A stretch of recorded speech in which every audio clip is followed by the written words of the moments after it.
Web Summit's massive. I mean, the ability to sell our vision to a crowd of 18,000 people, it was very cool.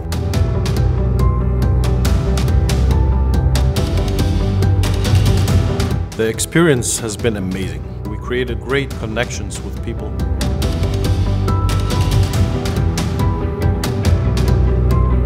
We hope that, we're a good alumni to show all the different stages that a young company goes through. And every time we come here, we learn something new, something more, and we recalibrate. Pitching on center stage was amazing. The exposure in front of 15,000 people, but also you guys brought some of the best investors here.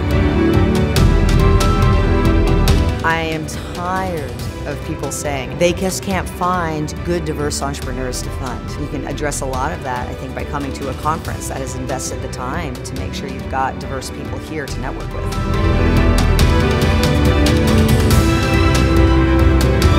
The winner of the pitch competition was able to capture the imagination of, if this works, it's going to be really big.